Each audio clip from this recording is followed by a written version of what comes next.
Hello children, good morning. Last lecture में lecture 1 में moving charges in magnetic field में हम लोगों ने लॉरेंज फोर्स को देखा था और उस पर करंट कैरिंग कंडक्टर पे फोर्स का फॉर्मूला देखा था। ठीक है ना। अब अगर कोई charge particle uniform magnetic field में परपेंडिकुलर एंटर कर रहा हो, यूनिफॉर्म मैग्नेटिक फील्ड में कोई चार्ज पार्टिकल अगर परपेंडिकुलर एंटर कर रहा है तो उसका पाथ कैसी होगी, उसकी ट्रेजेक्ट्री कैसी होगी, वो हमें देखना है। यानी वो स्ट्रेट लाइन में मूव करेगा, उसका पाथ कैसा होगा, कर्व पाथ होगा।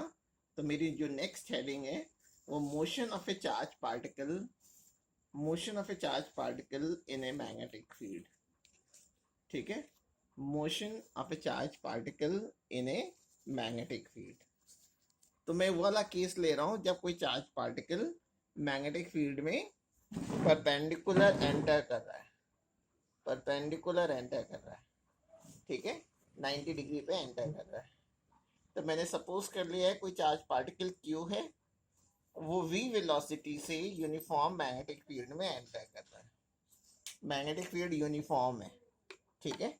और यूनिफॉर्म मैग्नेटिक फील्ड को मैंने यहाँ डायग्राम में मैग्नेटिक फील्ड को क्रॉस से रिप्रेजेंट किया है।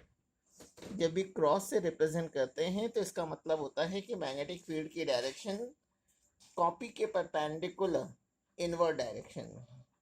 आप देख रहे होंगे कि क्रॉस भी मैंने इक्वल डिस्टेंस पे लगाया है। जब इक्वल डिस्टेंस पे लगाते हैं तो वो यूनिफॉर्म मैग्नेटिक फील्ड को रिप्रेजेंट करता है। और कोई चार्ज पार्टिकल क्यू जो है वो हॉरिजॉन्टल डायरेक्शन में यानी along x axis v velocity से एंटर कर रहा है। यानी वेलोसिटी की डायरेक्शन अलोंग एक्स एक्सिस है, मैग्नेटिक फील्ड अंदर की ओर है, मैग्नेटिक फील्ड इनवर्ड है।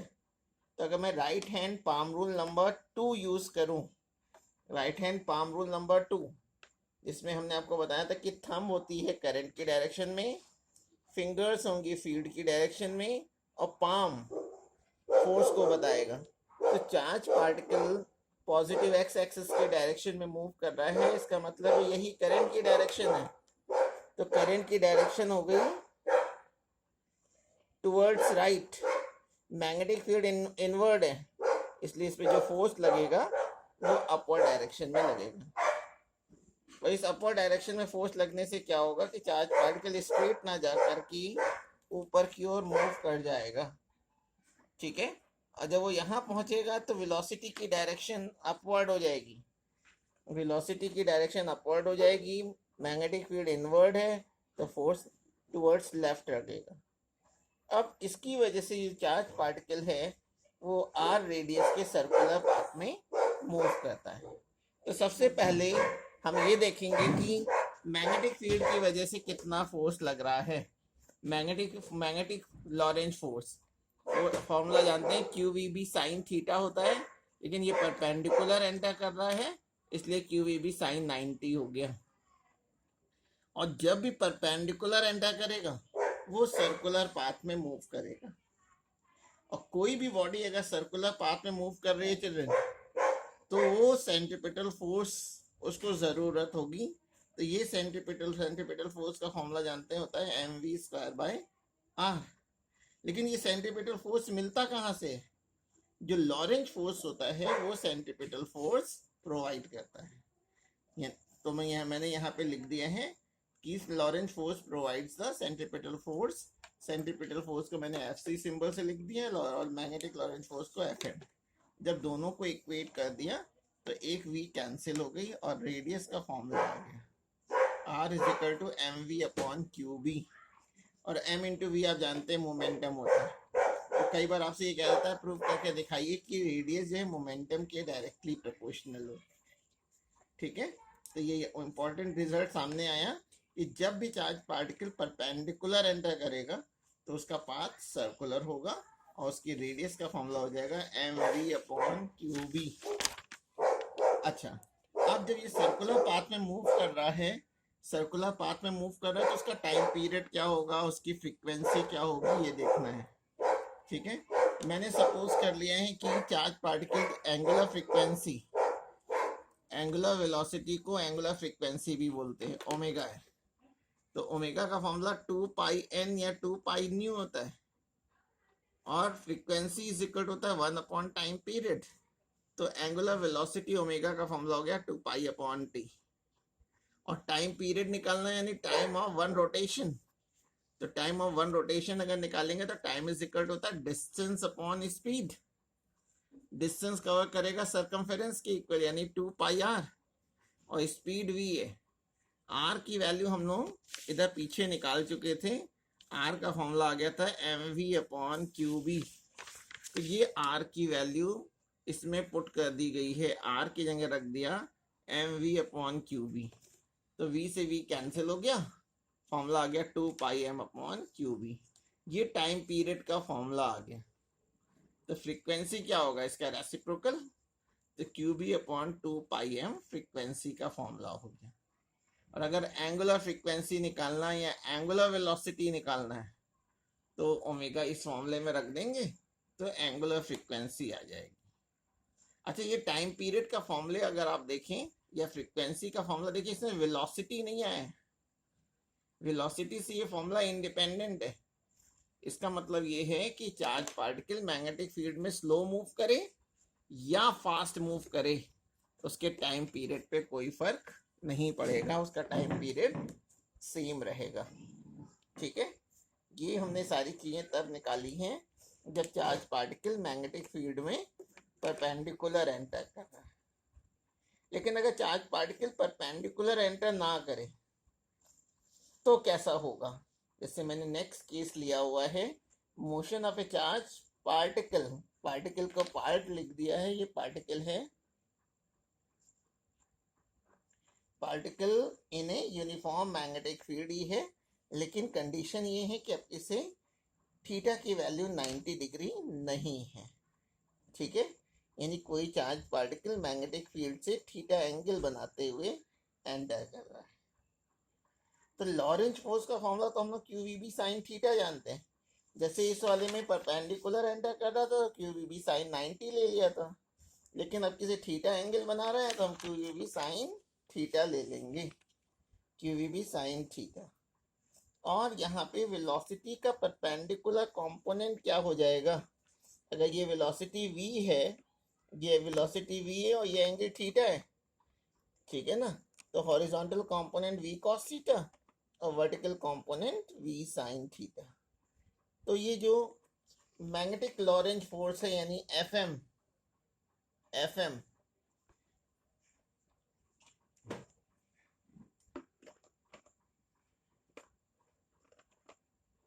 इसमें भी FM को जब हम FC के इक्वल लेंगे तो FM की जगह तो QVB sin थीटा रख दिया, मैग्नेटिक लॉरेंज फोर्स, और सेंट्रीपिटल फोर्स की जगह mv²/r ही यूज करेंगे। लेकिन v जो लेंगे वो वर्टिकल कंपोनेंट यानी v sin थीटा, तो mv sin theta whole square upon r।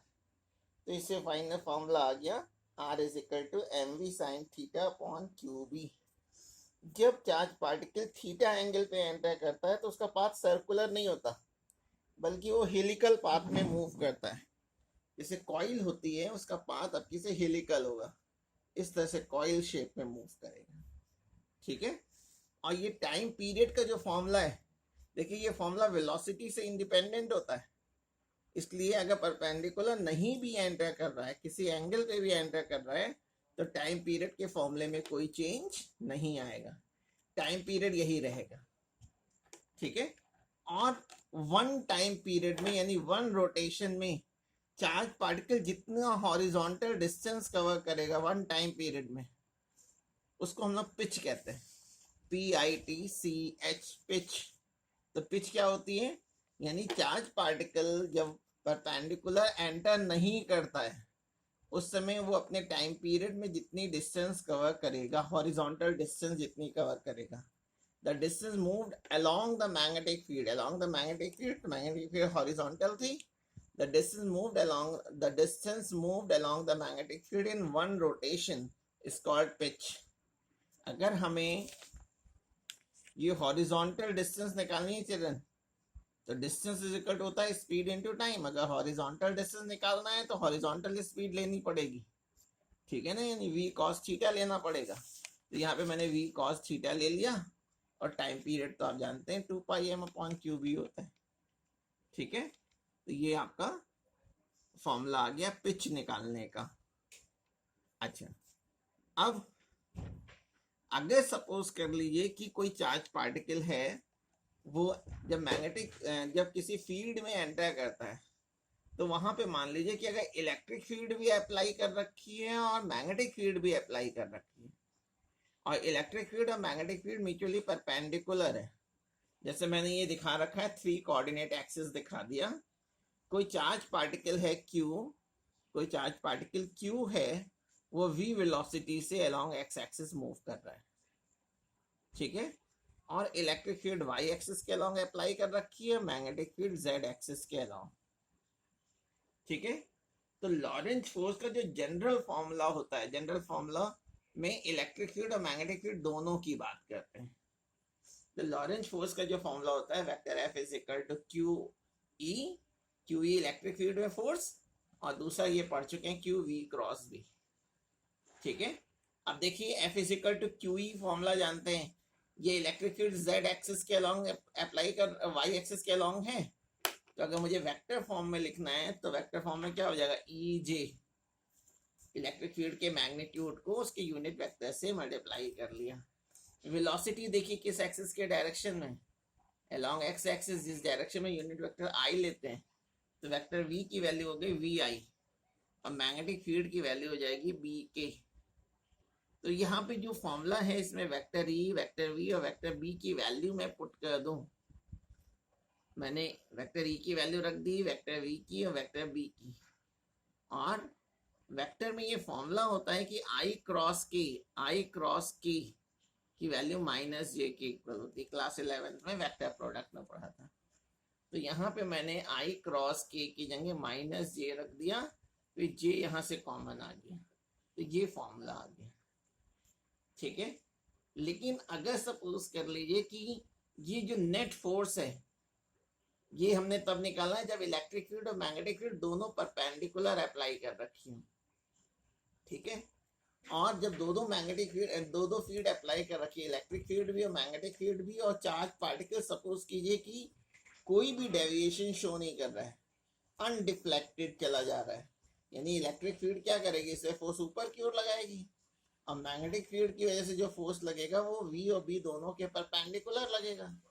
ठीक है, लेकिन मैं चाहता हूं कि चार्ज पार्टिकल पे नेट फोर्स 0 हो, तो इसी फॉर्मूले में अगर मैं यहाँ नेट फोर्स की वैल्यू 0 रख दूं, अगर F की वैल्यू 0 रख दूं, तो ये केवल क्या बचेगा, E - V क्रॉस B बचेगा। तो इससे मैं V की वैल्यू निकालूंगा तो E क्रॉस B आ जाएगा। तो वेलोसिटी सेलेक्टर CBSE बोर्ड में हेडिंग है, और ये पहली बार जो है 2017 में आई थी, इंपॉर्टेंट हेडिंग है। वेलोसिटी सेलेक्टर का मतलब क्या है, यानी हमें कोई ऐसी वेलोसिटी सेलेक्ट करनी है चार्ज पार्टिकल की इलेक्ट्रिक और मैग्नेटिक फील्ड में कि इलेक्ट्रिक फील्ड की वजह से जो फोर्स है और मैग्नेटिक फील्ड की वजह से जो फोर्स लगेगा दोनों एक दूसरे को बैलेंस कर ले और चार्ज पार्टिकल अनडिफ्लेक्टेड स्ट्रेट चला जाए, तो उसी को हम लोग वेलोसिटी सेलेक्टर कहते हैं, वेलोसिटी सेलेक्टर। ठीक है, अच्छा, तो उसका वेलोसिटी का फॉर्मूला जो हो जाएगा, वेलोसिटी का जो फॉर्मूला हो जाएगा वो V क्रॉस B हो जाएगा। ठीक है, अगर एक लाइन में प्रूव करना चाहें तो जब FE की वैल्यू को जब मैं FM के इक्वल करूंगा तो FE का फॉर्मूला हो गया QE और FM का फॉर्मूला होता है QVB। अगर परपेंडिकुलर एंटर कर रहा है तो ये Q से Q कैंसिल हो जाएगा और V का फॉर्मूला E/B आ जाएगा। इसी फॉर्मूले को यहाँ पर भी लिख दिया गया है, ये V is equal to E cross B।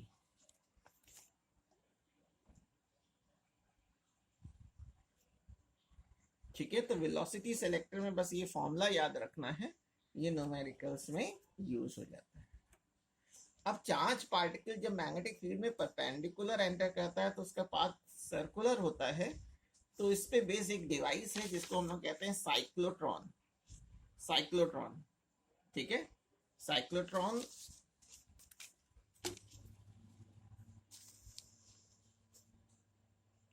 Cyclotron एक ऐसा इंस्ट्रूमेंट होता है या एक ऐसी डिवाइस होती है जो हम लोग यूज करते हैं पॉजिटिव चार्ज पार्टिकल को एक्सेलरेट कराने के लिए, ठीक है।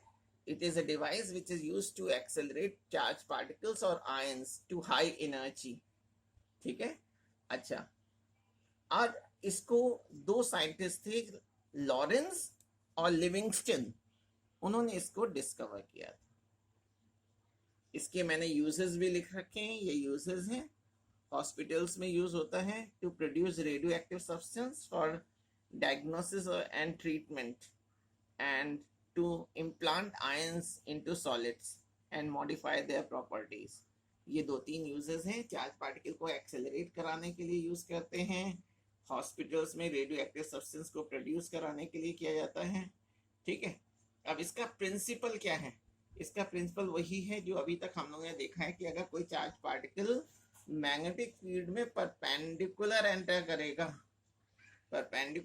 करेगा और इलेक्ट्रिक फील्ड भी साइमल्टेनियसली अप्लाई कर रखी है, तो वो इंक्रीजिंग इलेक्ट्रिक, वो जब मूव करेगा तो उसका पाथ सर्कुलर होगा, और जैसे जैसे उसकी रेडियस बढ़ती जाएगी वेलोसिटी बढ़ती जाएगी।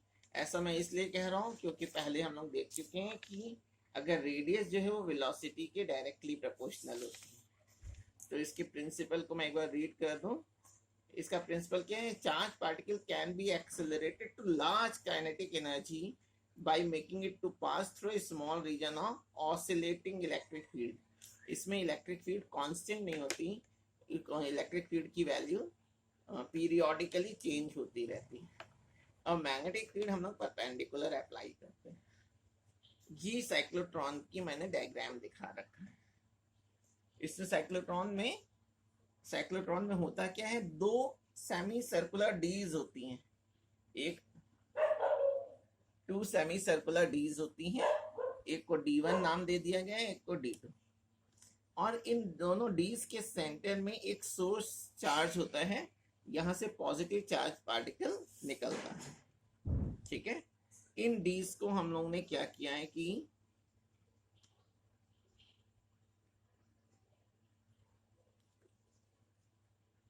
एक हाई फ्रीक्वेंसी ऑसिलेटर से कनेक्ट कर रखा है। High frequency oscillator means high voltage वाली एक डिवाइस से इसको कनेक्ट कर दिया है। अच्छा, अब तो इसकी कंस्ट्रक्शन जब आप करेंगे तो इसमें आपको 3 पार्ट्स लिखने पड़ेंगे। एक तो हो जाएगा सेमी सर्कुलर डीज, हाई फ्रीक्वेंसी ऑसिलेटर, और तीसरा होता है फील्ड मैग्नेट। कंस्ट्रक्शन इसकी नहीं पूछी जाती है। अब देखिए, अब ये इसमें चार्ज पार्टिकल की एनर्जी बढ़ती कैसे है, इसको हमको देखना है, यानी वर्किंग देखनी है। देखिए, जब चार्ज पार्टिकल सोर्स चार्ज से निकलता है, यानी ये सोर्स चार्ज है, यहाँ से पॉजिटिव आयंस निकलते हैं। जैसे ही पॉजिटिव आयंस निकलता है यहाँ से P पॉइंट से, उस समय D2 जो होती है वो नेगेटिव पोटेंशियल पे होती है, लो पोटेंशियल पे, और D1 हाई पोटेंशियल पे। हमेशा D1 और D2 की पोलैरिटी ऑपोजिट होगी। जिस समय ये नेगेटिव पोटेंशियल पे होगा उस समय ये पॉजिटिव पोटेंशियल पे होगा, और जैसे ही ये पॉजिटिव पे होगा ऑटोमेटिकली ये नेगेटिव हो जाएगा। ये काम फ्रीक्वेंसी ऑसिलेटर करता है। तो जब ये पॉजिटिव चार्ज पार्टिकल यहाँ से निकलता है और ये वाली प्लेट नेगेटिव होती है, तो ये उसकी ओर अट्रैक्ट हो जाता है, यानी उस डायरेक्शन में जाने लग जाता है। और मैग्नेटिक फील्ड परपेंडिकुलर क्रॉस से दिखा रखा है, तो मैग्नेटिक फील्ड परपेंडिकुलर होने की वजह से वो सर्कुलर पाथ में मूव करता है। ये हाफ सर्कल कंप्लीट करता है। जैसे ही हाफ सर्कल कंप्लीट होता है ऑटोमेटिकली इन दोनों की पोलैरिटी बदल जाती है।